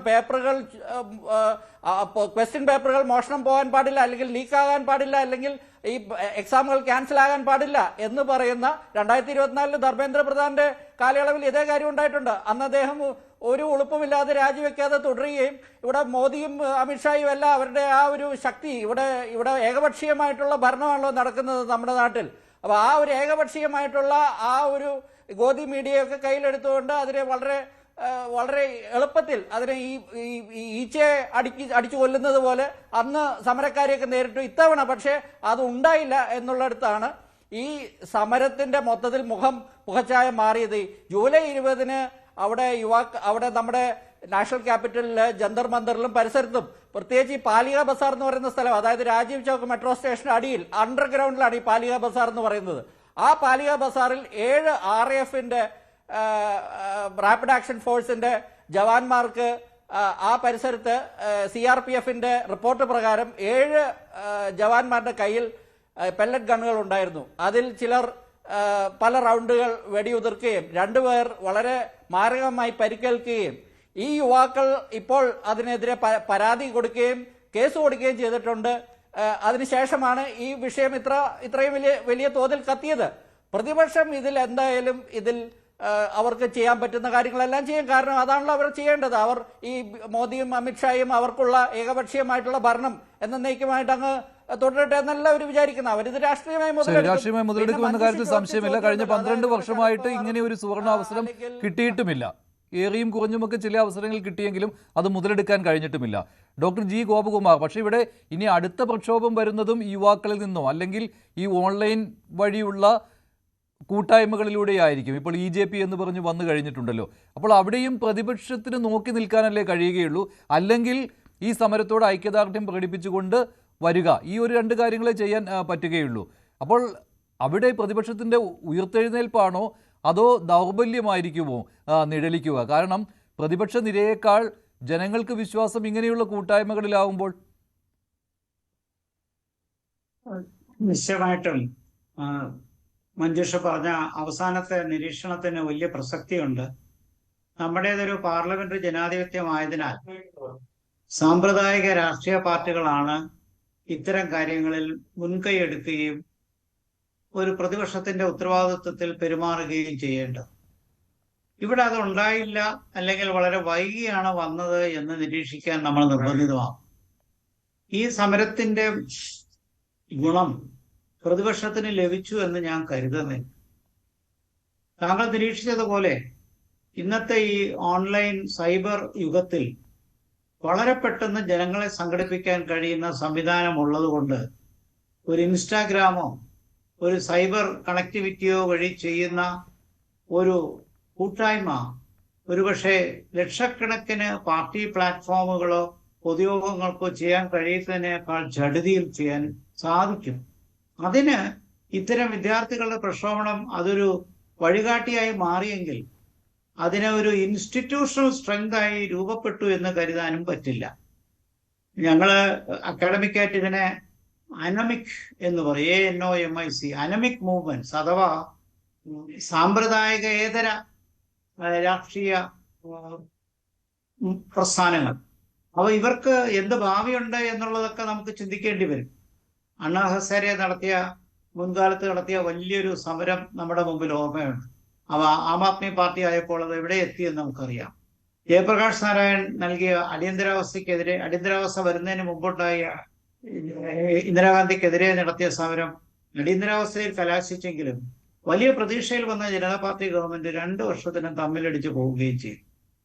പഴയ കാലത്ത് ജയപ്രകാശ് നാരായണനും അദ്ദേഹത്തിന്റെ ഗുരുവായിരുന്ന വിനോബ ഭാവെ നടത്തിയ ഭൂദാൻ മൂവ്മെന്റ് നല്ല ലക്ഷ്യങ്ങളോടായിരുന്നെങ്കിലും അവിടെയും അത് പരാജയത്തിലാണ് ഭൂപരിഷ്കരണത്തിൽ എത്തിച്ചത്. ഞാനീ പറഞ്ഞു വന്നത് ഒരു പാർലമെന്ററി ജനാധിപത്യത്തിനകത്ത് സംഘടനാപരമായ ശക്തിയുള്ള പാർട്ടികൾ നടത്തേണ്ട ഒരു കാര്യം വളരെ അൺകൺവെൻഷണൽ ആയിട്ടുള്ള മൂവ്മെന്റ്സ് ഇങ്ങനെ വന്ന് കൈയടക്കി കൊണ്ടുപോകുമ്പോൾ അതിന് ഇന്നത്തെ ഡിജിറ്റൽ വേൾഡിൽ കിട്ടുന്ന പ്രാധാന്യം നമ്മൾ ഉദ്ദേശിക്കുന്നതിനപ്പുറമാണ്. ചിലപ്പോഴത് അപകട രംഗത്തെത്തും. നമുക്കത് കണ്ടതാണ് ബംഗ്ലാദേശിലും നേപ്പാളിലും ശ്രീലങ്കയിലും കുറച്ചു കാലം മുമ്പ് ഈജിപ്തിലും ഒക്കെ നമ്മൾ കണ്ടതാണ്. പല രാജ്യങ്ങളിലും അത് കണ്ടതാണ്. പക്ഷെ നമ്മുടെ ഒരു വലിയ രാജ്യമായതിനാൽ അത്ര പെട്ടെന്ന് അത് രാഷ്ട്രീയ അസ്ഥിരത കൊണ്ടുവരാൻ കഴിയില്ലെങ്കിലും വലിയ രീതിയിലുള്ള ഷോക്ക് കൊണ്ടുവരാൻ കഴിയും. ഈ ഷോക്ക് കൊണ്ടുവരാൻ കഴിയുമ്പോൾ എന്താണ് അപ്പോസിഷന്റെ ചുമതല എന്നുള്ളത് ഇവിടെ ക്രിട്ടിക്കലായി ചിന്തിക്കേണ്ടി വരും. കോൺഗ്രസ് തീർച്ചയായിട്ടും പറഞ്ഞു ഞങ്ങൾക്ക് ഇതിന്റെ ക്രെഡിറ്റ് വേണ്ട എന്ന്. അത് പറഞ്ഞത് ആത്മഗതത്തിലാണോ അതോ ക്രെഡിറ്റ് ലഭിക്കില്ല എന്നുള്ളത് കൊണ്ടാണോ? വാസ്തവത്തിൽ ഇത്തരം ഉത്തരവാദിത്തങ്ങൾ പ്രതിപക്ഷ പാർലമെന്റിനകത്ത് മാത്രമല്ല പുറത്തും ചെയ്യേണ്ടതല്ലേ. ആത്മാർത്ഥമാണെന്ന് കരുതാൻ പറ്റുകയില്ല. അതിന് മറ്റൊരു കാരണം കൂടിയുണ്ട്. ഈ പ്രതിപക്ഷ പാർട്ടികൾ തമ്മിൽ തന്നെ ഇപ്പോൾ പല സംസ്ഥാനങ്ങളിലും ഇവർ തമ്മിൽ മത്സരിക്കുന്നുണ്ടല്ലോ എതിരായിട്ട്. ആ സ്ഥലങ്ങളിൽ പരസ്പരം ആരോപണം ഉന്നയിക്കുന്നുമുണ്ട്. ഉദാഹരണത്തിന് കേരളത്തിൽ എം എ ബേബി പറഞ്ഞത് എന്താണ്? കോൺഗ്രസിന് നേരെയാണ് വിരൽ ചൂണ്ടിയത്. ജന്തർ മന്ദറിലേക്ക് രാഹുൽ ഗാന്ധി വന്നില്ലല്ലോ എന്നുള്ളത്, സമരം ഇരിക്കുന്ന കുട്ടികളുടെ അടുത്തേക്ക് വന്നില്ലല്ലോ എന്നാണ്. അതായത് പരസ്പരം ക്രെഡിറ്റ് അടിക്കുവാനുള്ള മത്സരം ഇവർ തമ്മിലും നടക്കുന്നുണ്ട്. എന്നിട്ട് ഞങ്ങൾക്ക് ആ ക്രെഡിറ്റ് വേണ്ട എന്ന് പറയുകയും ചെയ്യും. അതെ, അപ്പൊ അതുകൊണ്ടാണ് സൂചിപ്പിച്ചത് ഇത് പ്രതിപക്ഷത്തിന്റെ ഒരു ഓട്ടോമാറ്റിക്കായിട്ട് സാധാരണ സംഭവിക്കുന്ന എന്താണ്, ഗവൺമെന്റിന്റെ വീഴ്ചകൾ ഓട്ടോമാറ്റിക്കായിട്ട് അതിന്റെ ഗുണം കിട്ടുന്നത്, നമ്മൾ ആന്റി ഇൻകംബൻസി എന്ന് പറയുന്നത് ഭരണവിരുദ്ധ വികാരം പ്രതിപക്ഷത്തിലേക്ക് ചെല്ലും. അങ്ങനെ പ്രതിപക്ഷത്തിലേക്ക് ചെല്ലുന്നതിന്റെ കാരണം പ്രതിപക്ഷം മാത്രമേ അവിടെ ഉള്ളൂ എന്നുള്ളതാണ്. ഇപ്പോൾ പ്രതിപക്ഷത്തിനപ്പുറം ഒരു അനമിക് മൂവ്മെന്റ്, ഒരു അൺകൺവെൻഷണൽ മൂവ്മെന്റ് ശക്തിപ്പെട്ടു വരുന്നു. ഇത് നിലനിൽക്കുമോ ഇല്ലയോ എന്ന് നമുക്ക് അറിയാൻ പാടില്ല. ഞാൻ ആലോചിക്കുന്നത് ഇവർ പാർലമെന്റ് രാഷ്ട്രീയത്തിലേക്ക് വന്നാലുണ്ടാകുന്ന ഇമ്പാക്ട് എന്തായിരിക്കും? ഒരുപക്ഷെ അണ്ണാ ഹസാരയിൽ നിന്ന് മാറി ആം ആദ്മി പാർട്ടി അരവിന്ദ് കെജ്രിവാൾ കൊണ്ടുവന്ന് വളരെ പെട്ടെന്ന് BJPയെ തകർത്തുകൊണ്ട് 97% സീറ്റുകൾ നേടി ഡൽഹി പിടിച്ചടക്കിയ ഒരു കാലം 2014-ലും 2015-ലും ഒക്കെ നമ്മുടെ മുമ്പിലുണ്ട്. അങ്ങനെ ഒരു പ്രസ്ഥാനത്തിലേക്ക് വരുമ്പോൾ ഈ പ്രതിപക്ഷത്തിന്റെ പ്രസക്തി എങ്ങോട്ട് പോകും? അപ്പൊ അതുകൊണ്ട് പ്രതിപക്ഷത്തിന്റെ ജോലി പാർലമെന്റ് അകത്ത് മാത്രമേ ഉള്ളൂ എന്ന് പറയാൻ പറ്റില്ല. പുറത്തുമുണ്ട്.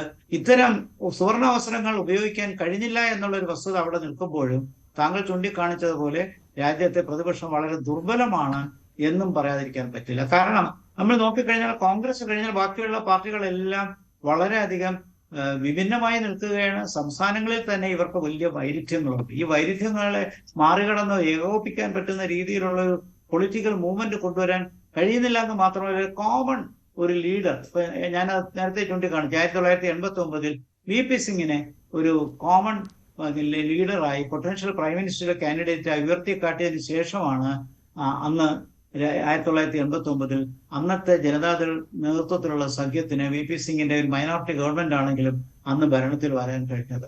മറുവശത്ത് ഭരണകക്ഷി വളരെ ശക്തമാണ്. താങ്കൾ ചൂണ്ടിക്കാണിച്ച പോലെ ഇനി അങ്ങോട്ട് പ്രതിപക്ഷ കക്ഷികളിൽ നിന്ന് കുറച്ച് പാർട്ടികളെങ്കിലും ഭരണകക്ഷിയിലേക്ക് ന്യൂട്രൽ ആവുകയും മൂവ് ചെയ്യുകയോ ചെയ്തു കഴിഞ്ഞാൽ പാർലമെന്റ് അകത്തുള്ള ഭൂരിപക്ഷം എങ്ങോട്ട് പോകും? ശരിയാണ്, അവരുടെ ലക്ഷ്യവും അത് തന്നെയാണ്. 360 എന്നുള്ള ലക്ഷ്യമാണ്. അവിടെ 1 നാഷൻ 1 ഇലക്ഷൻ കിടക്കുന്നു. അതുപോലെ തന്നെ മണ്ഡല പുനർനിർണയത്തിനുള്ള ബില്ല് ഇതെല്ലാം പാസ്സാക്കിയെടുക്കണമെങ്കിൽ 360 3-2 വേണമല്ലോ. അതിനുള്ള ശ്രമങ്ങൾ നടന്നുകൊണ്ടിരിക്കുകയുമാണ്.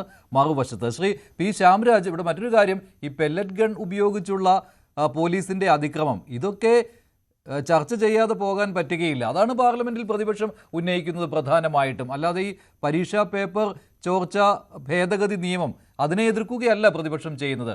അവർ ആത്മാർത്ഥമായിട്ട് തന്നെ ബിൽ പാസ്സാകുവാൻ സഹകരിക്കുന്നുമുണ്ട്.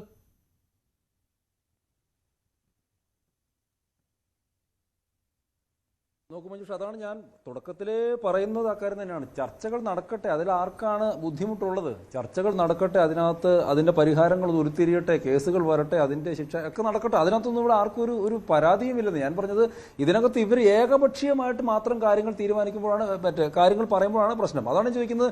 ഏകപക്ഷീയമായിട്ടുള്ള ആക്രമണം മാത്രമായിട്ട് അവിടെ നടന്നിട്ടുണ്ടോ? ഇല്ലല്ലോ. ഇനി കോൺഗ്രസ് പാർട്ടി ഇത് പറയുമ്പോൾ അവരുടെ ഒരു ആത്മാർത്ഥത എന്താണെന്നൊക്കെ ഒന്ന് ശ്രദ്ധിക്കണ്ടേ. കോൺഗ്രസ് പാർട്ടി അവർക്ക് അധികാരം വരുന്ന കാലഘട്ടത്തിൽ എന്തായിരുന്നു ചെയ്തിരുന്നത്?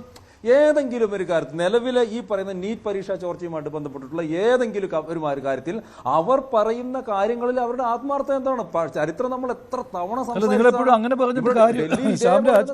പണ്ട് നടന്നിട്ടില്ല. അല്ല, അവര് മോശമായത് കൊണ്ടാണല്ലോ നിങ്ങളെ അധികാരത്തിൽ എത്തിച്ചത്. അപ്പോൾ പിന്നെ അവരുടെ കാലത്ത് നടന്നിട്ടുണ്ടല്ലോ, അപ്പോൾ ഞങ്ങളുടെ കാലത്ത് നടന്നാൽ എന്താണ് കുഴപ്പം എന്നുള്ള ആ പതിവ് രീതി അത് മാറ്റിവെക്കണം. അങ്ങനല്ല അങ്ങനെ ഒരു അല്ല, അത് ഞാൻ ചോദിക്കുന്നേ ഇല്ല. അവരുടെ കാലത്ത് നടന്നുകൊണ്ട് ഞങ്ങളുടെ കാലത്ത് നടന്നുകൊണ്ട് അങ്ങനെയൊരു ന്യായീകരണമേ എനിക്കില്ല.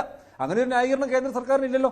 അവരുടെ സ്ഥലത്ത് അവരുടെ അങ്ങനെയെങ്കിൽ ചോദ്യ പേപ്പറുകൾ ഉൾപ്പെടെ അവരുടെ കാലഘട്ടത്തിൽ എത്രയോ ചോദ്യ പേപ്പർ ചോർന്നു. അതാണല്ലോ പ്രധാനമായിട്ട് ന്യായവാദമായിട്ട് ഉന്നയിക്കുന്നത്. അവരുടെ കാലത്ത് ചോർന്നല്ലോ എന്നുള്ള ഉദാഹരണമാണല്ലോ ചൂണ്ടിക്കാണിക്കുന്നത്. അതൊരു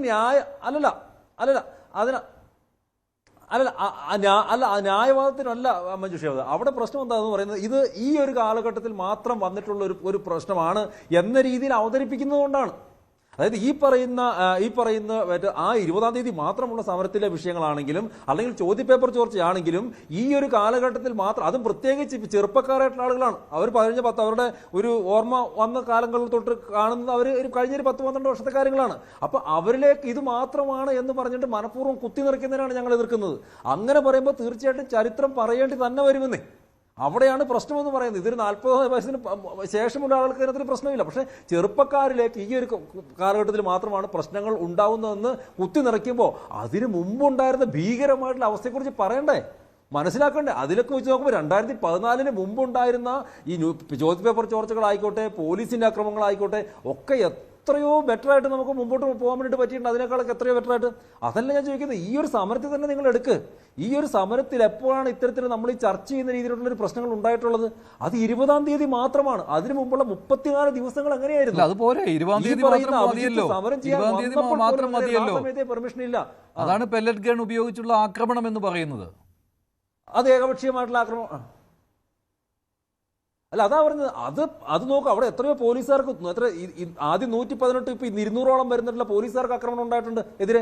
ഇന്നിപ്പോ ഡൽഹി പോലീസ് ഒഫീഷ്യലായിട്ട് ഇന്നും സുപ്രീം കോടതിയിൽ ഉൾപ്പെടെ കൊടുത്തില്ല, കേന്ദ്ര സർക്കാർ കൊടുത്തിട്ടുള്ള റിപ്പോർട്ട്, ഒഫീഷ്യലായിട്ട് കൊടുത്തുള്ള റിപ്പോർട്ടിൽ എന്താ പറയുന്നത്? ഏകദേശം 908ഓളം 1000-നടുത്തോളം വരുന്ന ക്രിമിനലുകൾ അത് കൃത്യമായിട്ട് സർക്കാർ പറയുന്നത് വിദ്യാർത്ഥികളാണെന്ന് ഞങ്ങൾ പറയുന്നില്ല. കൃത്യമായിട്ട് സുപ്രീം കോടതിയിൽ പറയുന്നത് സമരത്തിൽ പങ്കുചേർന്ന വിദ്യാർത്ഥികളാണെന്ന് ഞങ്ങൾ പറയുന്നില്ല. പക്ഷേ ക്രിമിനലുകൾ ഇതിനകത്ത് നുഴഞ്ഞു കയറിയിട്ടുണ്ട്.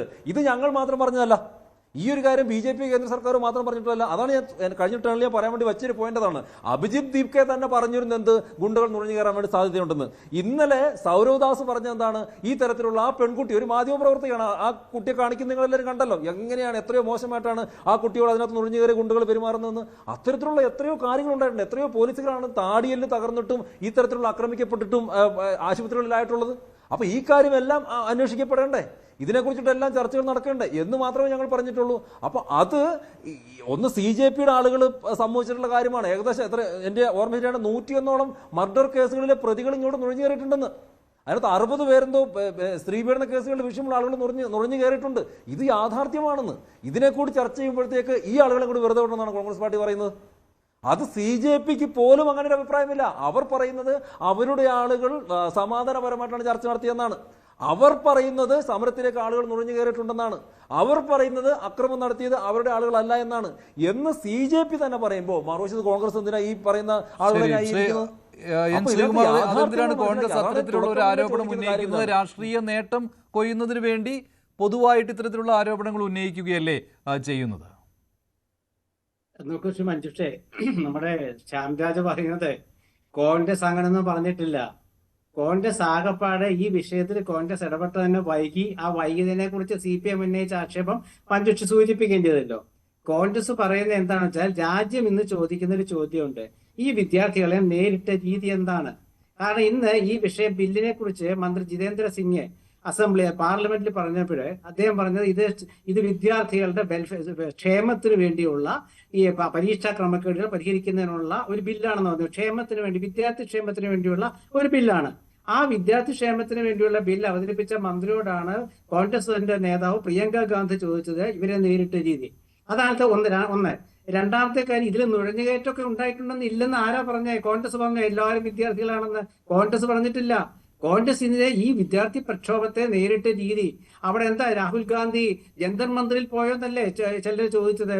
രാഹുൽ ഗാന്ധി നടത്തിയ ഇതില് അടിസ്ഥാനപരമായിട്ട് എന്താണെന്ന് മഞ്ജുഷേ, ഈ CJPയുടെ സമരത്തെ ഒന്ന് ലളിതവൽക്കരിച്ച് BJP കണ്ടു.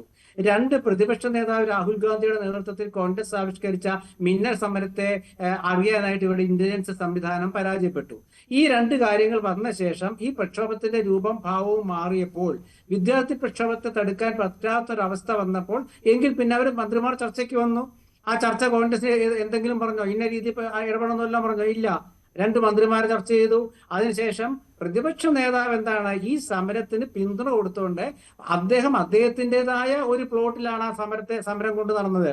അവിടെ NSUയും യൂത്ത് കോൺഗ്രസും ഈ സമരം ഏറ്റെടുക്കാൻ വന്നില്ലല്ലോ. കാരണം ഇത് കോൺഗ്രസ് ഏറ്റെടുക്കില്ല. കാരണം ഇത് സ്വയമേവ വളർന്ന ഒരു വൈകാരിക പ്രസ്ഥാനമാണ്. ഞാൻ അതിന്റെ ഭാവിയെ കുറിച്ചൊന്നും ഞാൻ അവിടെ ചർച്ച ചെയ്യാത്തത്. നമ്മൾ ഒരുപാട് വിദ്യാർത്ഥി പ്രക്ഷോഭമൊക്കെ കണ്ടാണ്. ആസാമിലെ ഗണപരിഷത്ത് പ്രഫുല്ലകുമാർ മൊഹന്ത നയിച്ച അദ്ദേഹം മുഖ്യമന്ത്രിയായിട്ട് പിന്നെ അവിടെ എന്ത് സംഭവിച്ചു എന്നുള്ളത് നമുക്കറിയാവുന്ന കാര്യമാണ്. അപ്പൊ അതുകൊണ്ട് വിദ്യാർത്ഥി പ്രക്ഷോഭം എന്ന് പറഞ്ഞതിനെ കോൺഗ്രസ് കണ്ടത് അവരെ നേരിട്ട രീതിയാണ്. അവർ ഉന്നയിച്ച ആവശ്യം വളരെ ന്യായമാണെന്നുള്ളതാണ്. പിന്നെ എന്തുകൊണ്ടാണ് ഈ യുവജനങ്ങൾ ഈ വിദ്യാർത്ഥി സമൂഹം ഇങ്ങനെ വന്നത് എന്നെന്താ BJP ചിന്തിക്കാത്തത്? നീറ്റ് പരീക്ഷയും അതുപോലെ UG പരീക്ഷയും ക്രമക്കേടും എത്രയോ കാലങ്ങളായിട്ട് എത്രയോ കാലങ്ങളായിട്ട് നമ്മൾ കേട്ടു തുടങ്ങിയതാ. എന്തുകൊണ്ടാണ് ഇവർക്ക് ഇങ്ങനെ വരാൻ തോന്നിയത്? പെട്ടെന്ന് എന്തുകൊണ്ടാണ് വരാൻ തോന്നിയത്? അത് ആദ്യം BJP മനസ്സിലാക്കണം. രണ്ടാമത്തെ കാര്യം എന്ന് വെച്ചാൽ, BJPയുടെ കഴിഞ്ഞ 2014 തൊട്ട് 26 വരെയുള്ള 12 വർഷത്തെ കാലയളവില് ഒരു മന്ത്രിയും ഇത്തരത്തിലുള്ള പ്രക്ഷോഭത്തിന്റെ പേരിൽ രാജിവെച്ചതായിട്ട് എന്റെ അറിവിലില്ല. ഒരു മന്ത്രി, ഒരുപാട് പ്രക്ഷോഭങ്ങൾ നടന്നിട്ടുണ്ട്, 3-4 വളരെ അതിന്റെ പേരൊക്കെ പെട്ടെന്ന് ഇതിന്റെ മനസ്സിൽ ഓർമ്മ വരുന്നില്ല. പക്ഷെ അവർ രാജിവെച്ചിട്ടില്ല. എന്തുകൊണ്ടാണ് ധർമ്മേന്ദ്ര പ്രധാൻ രാജിവെക്കേണ്ടി വന്നത്?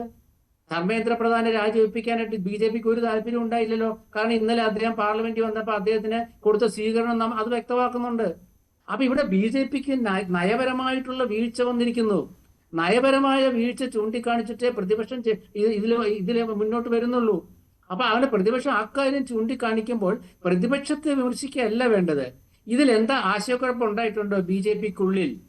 അതാണ് ഇപ്പോഴത്തെ ദേശീയ ചർച്ചയിപ്പോ അതാണ്. ഈ BJPയിൽ ഒരുപാട് നേതാക്കളുണ്ട്. പക്ഷെ ഇത് നരേന്ദ്രമോദിയുടെയും ആഭ്യന്തരമന്ത്രി അമിത്ഷായുടെയും നേതൃത്വത്തിലുള്ള ഗവൺമെന്റിന്റെ ഒരു തന്ത്രപരമായ പരാജയമായിരുന്നോ? ചിലർ പറയുന്നുണ്ട് ഇതൊരു പിന്നാക്കം, 2 അടി പിന്നാക്കം വെച്ചെങ്കിലും ഒരടി വീണ്ടും മുന്നാക്കം വരെ ആയിക്കോട്ടെ, അതൊക്കെ വേറെ വിഷയം. പക്ഷെ ഇപ്പൊ സംഭവിച്ച കാര്യം എന്താണ്? വിദ്യാർത്ഥി പ്രക്ഷോഭം. ആ വിദ്യാർത്ഥി പ്രക്ഷോഭം എന്തിന്റെ പേരിലായിരുന്നു? ന്യായമായ ആവശ്യം. അത് ആരുടെ ആവശ്യം? വിദ്യാർത്ഥികളുടെ ആവശ്യം. അതുകൊണ്ട് തന്നെയാണ് ആ സമരം വിജയിച്ചതും. യുവതലമുറയെ ബാധിക്കുന്ന കാര്യമാണ്, അവരാണ് സമരം ചെയ്തത്, അതുകൊണ്ടാണ് ആ സമരം വിജയിച്ചതും. ശ്രീ ആനന്ദ് കൊച്ചുകുടി, ഡോക്ടർ ജി ഗോപകുമാർ നേരത്തെ പറഞ്ഞ കാര്യം, ഇവിടെ ഈ ഡിജിറ്റൽ മീഡിയയിൽ സംഘടിതരാകുന്ന ആളുകൾ, അവർ സമരം ചെയ്യുന്ന രീതി, അതിനെ പൂർണ്ണമായിട്ടും അദ്ദേഹം അങ്ങനെ വേണം എന്ന് പറയുന്നില്ല. അത് പ്രതിപക്ഷത്തിൻ്റെ ഒരു ദൗർബല്യമായിട്ടാണ് ഡോക്ടർ ജി ഗോപകുമാർ ഇവിടെ വിലയിരുത്തിയത്. താങ്കളും അങ്ങനെയാണോ കാണുന്നത്?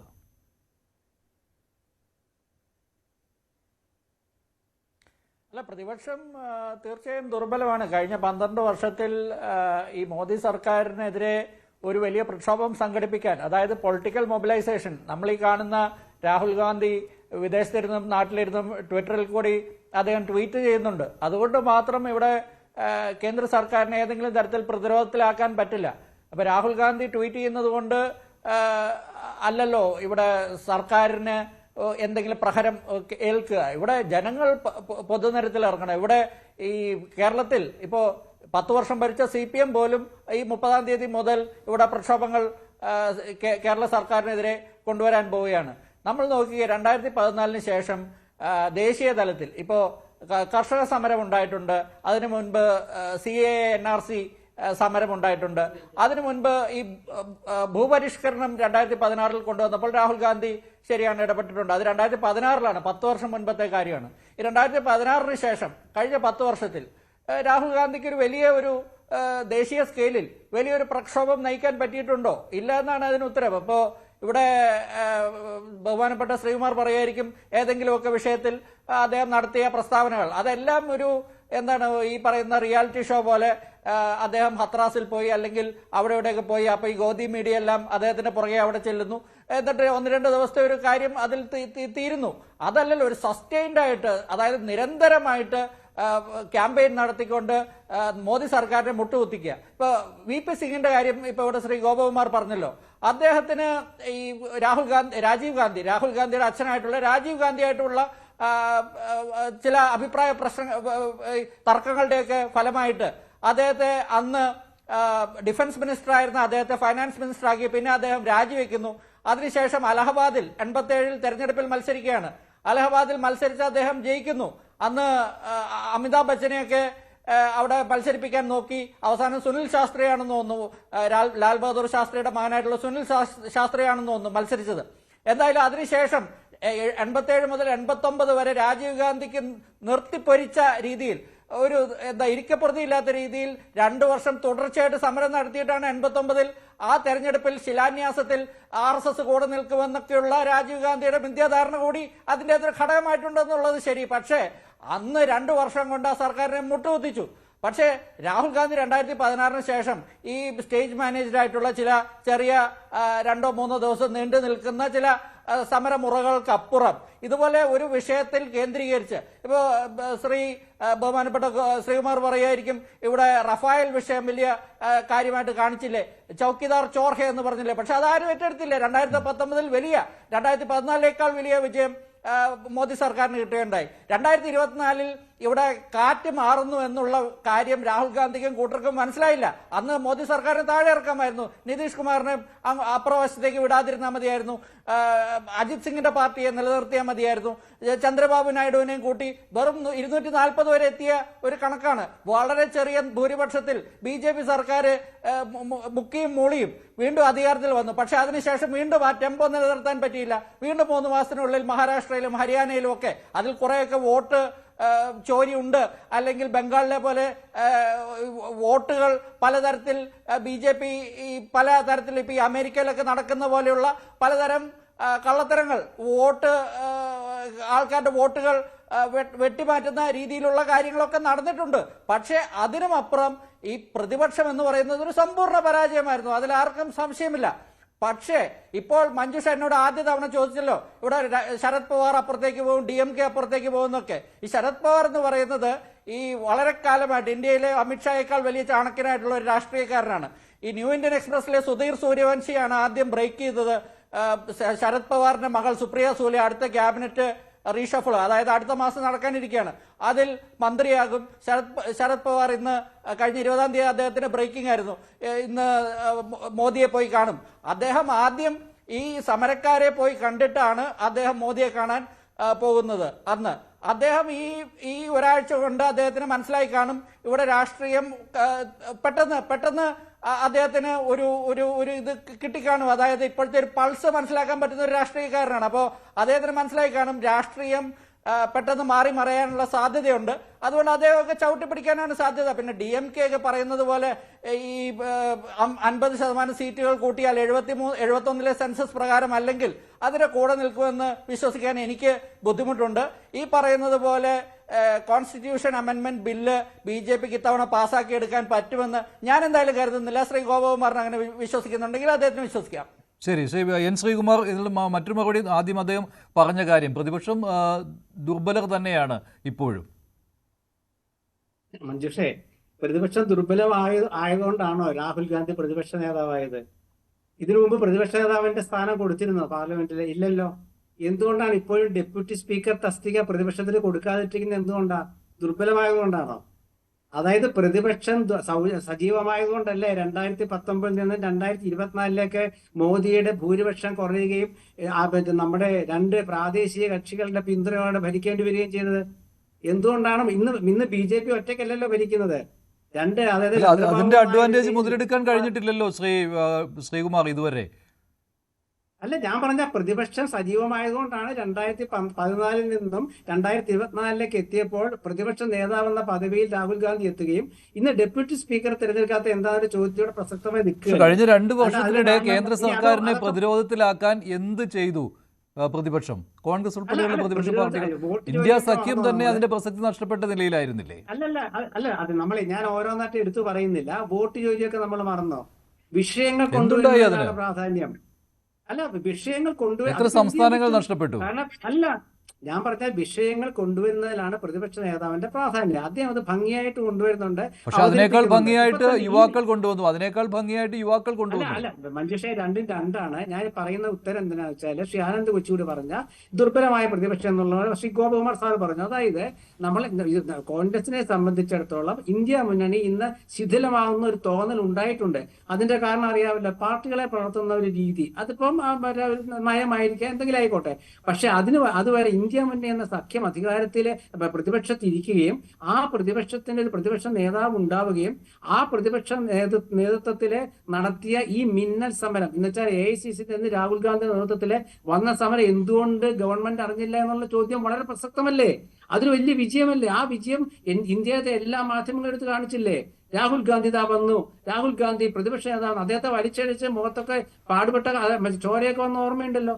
അപ്പൊ അവിടെയാണ് ഗവൺമെന്റ് അവസാനം ഗവൺമെന്റിന്റെ മന്ത്രി രാജിവെച്ചില്ലേ? പ്രതിപക്ഷ ഈ വിഷയം സഭയിൽ ഉന്നയിച്ചില്ലെങ്കിൽ ഇത്ര പെട്ടെന്ന് തീരുമായിരുന്നോ? ഇല്ല, തീരില്ല. പ്രതിപക്ഷ നേതാവ് നിരത്തിലേക്ക് ഇറങ്ങിയതുകൊണ്ടാണ് പെട്ടെന്ന് തീർന്നത്.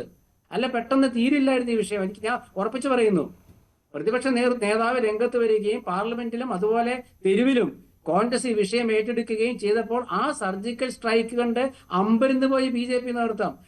അതുകൊണ്ടായിരിക്കാം ഇന്ന് പ്രധാനമന്ത്രിയും ആ മറുപടി നൽകേണ്ട ആഭ്യന്തരമന്ത്രിയും സഭയിൽ ഇല്ലാത്തതെന്ന് രാഷ്ട്രീയം വെച്ച് പറയുകയാണെങ്കിൽ. ഡോക്ടർ ജി ഗോപകുമാർ, താങ്കൾ അതിനോട് ആ ഒരു വിലയിരുത്തലിനോട് താങ്കൾ യോജിക്കുന്നുണ്ടോ? അതുപോലെ തന്നെ ശ്രീ ആനന്ദ് കൊച്ചുകൂടി പറഞ്ഞ കാര്യം 360 എത്തി ഈ പ്രധാനപ്പെട്ട ബില്ലുകൾ പാസ്സാക്കിയെടുക്കുവാൻ NDA സർക്കാരിന് കഴിയില്ല എന്ന്. അതിപ്പോൾ മാറിയ രാഷ്ട്രീയ സമവാക്യങ്ങൾ അല്ലെങ്കിൽ രാഷ്ട്രീയ സാഹചര്യം ഈ ആടി നിൽക്കുന്ന പാർട്ടികൾ മനസ്സിലാക്കിയിട്ടുണ്ടെന്ന്. പാർലമെന്ററി ജനാധിപത്യത്തിൽ ഭരണകക്ഷിയുടെ എല്ലാ വീഴ്ചകളും പ്രതിപക്ഷത്തിന്റെ ഗുണമായി ഭവിക്കുന്ന ഒരു രാഷ്ട്രീയ കാലാവസ്ഥ ഉണ്ടായിരുന്നു. ഇന്നത്തെ സാഹചര്യത്തിൽ നമ്മുടെ രാഷ്ട്രീയത്തിൽ അത് ക്ലീൻ ആയിട്ട് ഇടത് പ്രതിപക്ഷത്തിലേക്ക് ചെല്ലുന്നില്ല എന്നുള്ള വസ്തുതയാണ് നമുക്ക് ഈ ചർച്ച കൂടുതൽ ശക്തമാക്കുന്നത്. കാരണം ഒരു വിദ്യാർത്ഥി പ്രക്ഷോഭം, നേരത്തെ കർഷക പ്രക്ഷോഭം വന്നതിൽ നിന്ന് വിഭിന്നമായി വിദ്യാർത്ഥി പ്രക്ഷോഭത്തിനുണ്ടായ ഒരുപക്ഷെ ദേശീയപരമായും ഒരു പരിധിവരെ അന്തർദേശീയപരമായും ലഭിച്ച സ്വീകാര്യത വാസ്തവത്തിൽ ഗവൺമെന്റിനെ അമ്പരപ്പിച്ചു എന്നുള്ളതാണ് എനിക്ക് തോന്നുന്നത്. അത് പ്രതിപക്ഷത്തിന്റെ പിന്തുണ കണ്ടാണ് സമരം കോംപ്രമൈസ് ചെയ്തു എന്നുള്ള ആ ഒരു നിരീക്ഷണത്തോട് എനിക്ക് യോജിക്കാൻ കഴിയുന്നില്ല. കാരണം ഗവൺമെന്റിന്റെ നമ്പേഴ്സ് സേഫാണ് പാർലമെന്റിൽ. പക്ഷേ മറുവശത്ത് ഇത്രയും വലിയ രീതിയിൽ വിദ്യാർത്ഥി പ്രക്ഷോഭണം വളരുന്നു. ചെറുപ്പക്കാരെന്ന് പറയുന്നത് ഭരണകക്ഷി എപ്പോഴും പറയുന്ന ഡെമോഗ്രാഫിക് ഡിവിഡൻഡ് അത് നഷ്ടപ്പെട്ട് ചെറുപ്പക്കാരുടെ 52% വരുന്ന 26 വയസ്സിന് താഴെയുള്ള ചെറുപ്പക്കാരുടെ പിന്തുണ നഷ്ടപ്പെട്ടാൽ അടുത്ത തെരഞ്ഞെടുപ്പിൽ BJPയും NDAയും എവിടെ നിൽക്കും? അതാണ് അവരെ കണ്ണു തുറപ്പിച്ചെന്നാണ് എന്റെ കാഴ്ചപ്പാട്. അത് തീർച്ചയായിട്ടും അത് കണ്ടെത്താനോ ഈ ജനകീയത വളരുന്നു എന്നുള്ളത് മനസ്സിലാക്കാനോ ഉള്ള കാര്യത്തിൽ NDAയുടെ ഇന്റലിജൻസ് പരാജയപ്പെട്ടു. അവർക്കത് ആന്റിസിപ്പേറ്റ് ചെയ്യാൻ കഴിഞ്ഞില്ല. ആ മൂവ്മെന്റ് ശക്തിപ്പെടുകയും അതോടൊപ്പം തന്നെ ഇവിടെ നേരത്തെ ചർച്ചയിൽ ചൂണ്ടിക്കാണിച്ച പോലെ അക്രമാസക്തമായ ചില കാര്യങ്ങൾ ഉണ്ടാവുകയും ചെയ്തപ്പോൾ കാര്യങ്ങൾ കൈവിട്ടു പോകുന്ന രീതിയിലേക്ക് എത്തിയാൽ അത് കേന്ദ്രഭരണത്തെ തന്നെ ചോദ്യം ചെയ്യപ്പെടും, അന്തർദേശീയ തലത്തിലും ദേശീയ തലത്തിലും.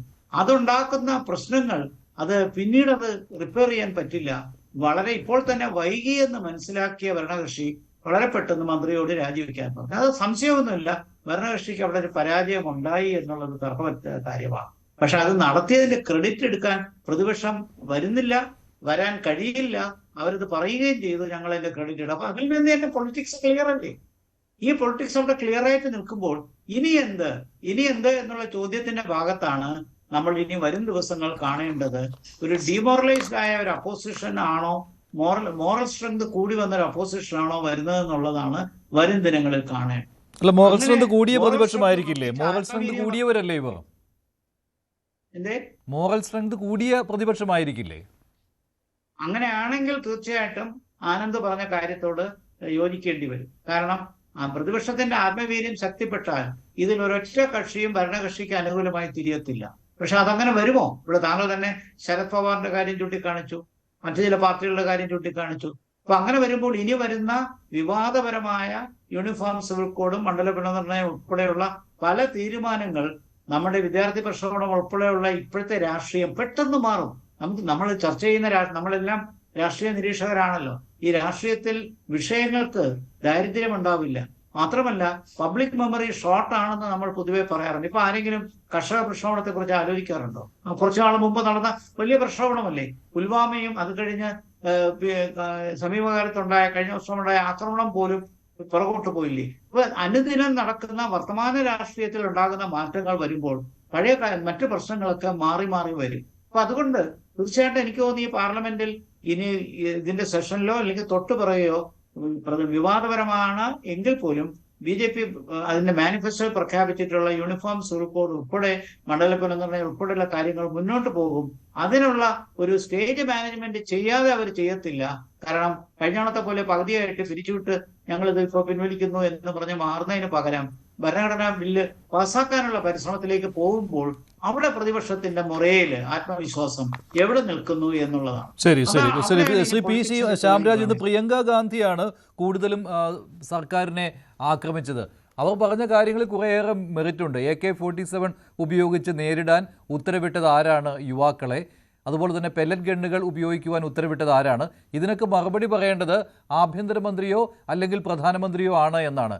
രണ്ടുപേരും സഭയിൽ ഉണ്ടായിരുന്നില്ല. താങ്കൾ നേരത്തെ ഒഴുക്കൻ മട്ടിൽ അത് പറഞ്ഞു വിട്ടു, അത് മറുപടി നൽകും എന്നൊക്കെ അല്ലേ?